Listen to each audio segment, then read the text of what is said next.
Hello Mathemaniacs, I'm the Math Edumacator. Welcome back to the show. Today we're going to talk a little bit about algebra, aka when math appropriated the alphabet. In algebra we use letters to stand in place of a number. So if I have something like x plus 5, then the x is standing in place of a number. There's a number right there, and we may not know what it is, or it may be standing for any number, but it is standing in place of some number. And so when we have a letter that stands in place of a number, we call that a variable. Now, there are two purposes for having a letter to stand in place of a number. The first is that it allows us to ask a problem in different ways. So in any math or science problem, all the information can be lumped into one of two categories. You have knowns, which are things that you know, and you have unknowns, which are things that you don't know. Generally speaking, you use your knowns to work out what your unknowns are. So for example, in arithmetic, you can have a problem like this. 8 minus 5 equals something. In this case, the 8, the 5, and the subtraction are your knowns. And the number that you get when you do all that is your unknown. And in arithmetic, we usually have the unknown at the end of the sentence. 8 minus 5 equals what? But now, what if we take that same information and reorder it a little bit so that the question, our unknown, is somewhere else? Now we have 8 minus what equals 5. So now our unknown is in the middle of the sentence. And depending on the problem, it could be anywhere in the sentence. But rather than use a question mark or the word what in place of our unknown, in algebra we use a letter. So we have 8 minus x equals 5. In this case, x is standing in place for whatever number we can take away from 8 to get 5. It's 3, by the way, but we'll get into actually solving these sorts of equations later. In problems like this, the variable is often standing in place of a specific number. And in most cases, you're trying to find out what this number is equal to, or what numbers could it be equal to. Because sometimes there's more than one. Not in this case, though. It's only 3. Our second, and possibly even more important use of algebra, is to allow us to describe patterns in numbers. For example, suppose I want to describe even numbers to someone. Well, I could list them all out, 2, 4, 6, 8, 10, but eventually I have to stop. I can't list all the even numbers out because there are infinitely many of them. What I notice about all of these numbers is that any even number is going to be a multiple of 2. For example, 2 is 2 times 1, 4 is 2 times 2, 6 is 2 times 3, etc. So I could describe even numbers as a natural or counting number multiplied by 2. Anytime I take a natural number and multiply it by 2, what I get will be an even number. And if I include all of the counting numbers, then that means that I'll cover all of my positive even numbers. Now in algebra, we can do that whole thing like this. An even number is 2 times x, where x is standing in place of a natural number. Now in this case, x isn't standing in place of a specific number that we have to figure out or something. It's what we call an arbitrary number. It's standing in place of any number that fits certain characteristics, like in this case, a natural number.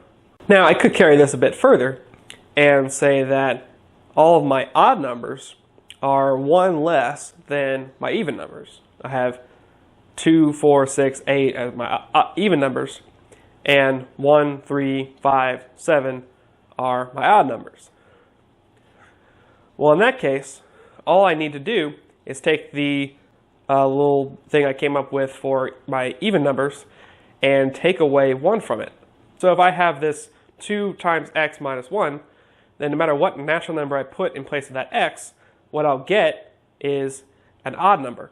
And so I can use this to describe odd numbers. Now with both of these purposes, algebra is a really powerful tool. And we can use it to describe problems or patterns that are much more complicated than the ones I've shown you here. But before we can get to that, we have to go over some terminology. Yep, this is a vocabulary episode, so get your note cards ready. We've already gone over what a variable is. Now that's a letter that stands in place of a number. When you include just numbers in algebra, those are called constants, as in they don't change, they're constant. 5 is always going to be equal to 5. Now, if you have variables that are connected to each other by subtraction or addition, then these are called terms. So if you're adding them together, each of them is a term. When you have some combination of constants and variables that you multiply with each other, then each of those is called a factor. And what you get as a result is called a product. When you have a product, you can split it into two important factors. One with your constant and one with all your variables. The constant factor is called a coefficient. This is describing how many of this variable you have. So when I have 3y, that 3 tells me that I have 1, 2, 3 y's that I'm all adding together. Got 3 of them. Also, if you have a product or variable that doesn't have a constant factor in it, then we say that the coefficient is 1.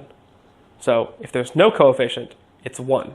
The rest of your product you call the variable factor. And this is important because this is how we can classify certain of these products. More on that a little bit later. When you add these different products to each other, these are also called terms. When you have a collection of terms that are all strung together like this, then that's called an expression, or we sometimes refer to it as an algebraic expression.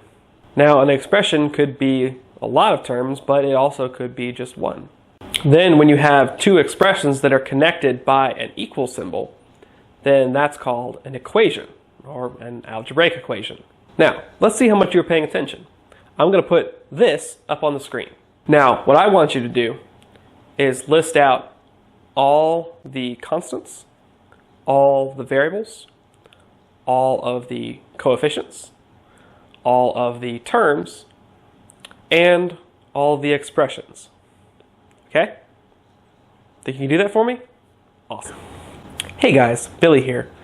While you all are working that out, I just thought I'd step in here with a little brief aside that John forgot. So you might have noticed in this video that you don't see any of those pesky multiplication signs or division signs. And put simply, the reason for that is that in algebra, you don't really use them. In algebra, if you see two numbers connected to each other without any apparent operation there, then the assumption we're to make is that they're being multiplied. For example, when you see two numbers separated like this in parentheses, that means multiplication. So this right here would be 5 times 8.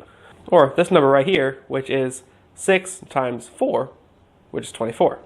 When you use variables, you don't even have to use the parentheses. If I see 3x, that just means 3 times x. And if I have 3xy, that means 3 times x times y. So in algebra, you'll usually see multiplication indicated by numbers separated only with parentheses or with nothing at all. And what about division, you might say? Well, when dividing, we use fraction form. That's right.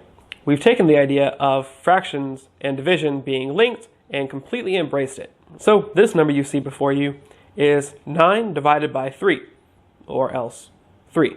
And this number is 1 divided by 2, which is 1/2. Now, in my opinion, one of the advantages of being written this way is that I think it actually makes the order of operations easier. Think about it. When you look at all those terms up there, sorry, I gave it away. When you look at all those terms up there, the way that the numbers being multiplied are closer together can kind of give a intuitive impression that those are supposed to be done first before you add and subtract. So algebra notation actually can help with remembering the order of operations. Now, this kind of begs the question, why teach kids about the time symbol or the division symbol at all if A, you're just going to get rid of them anyway when you get to algebra, and B, they actually can be more confusing when it comes to the order of operations. But hey, I'm not the one who writes the math textbooks. I'm sure they have their reasons. Anyway, this is getting a little political now, so back to you, John. Ready to see how well you did? Here we go. Your constants are 6, 8, -5, and -3. Your variables are x and y. Those are the only letters that you see in here. Your terms are 6x squared, 8xy, negative 5y squared, x, and negative 3. Your coefficients are 6, 8, negative 5, 1, and negative 3. And the expression is just the whole thing. That's an expression. And that does it for our introduction to algebra. Thank you for watching, and we'll see you next time. Thank you very much for watching. If you enjoyed this video, please leave us a like or a comment, or share the video with your friends. If you wanted to see more, you can subscribe to us at the Math Edumacator channel. And if you wanted to follow us on Twitter, we are at Math Edumacator. Thank you. Have a great day.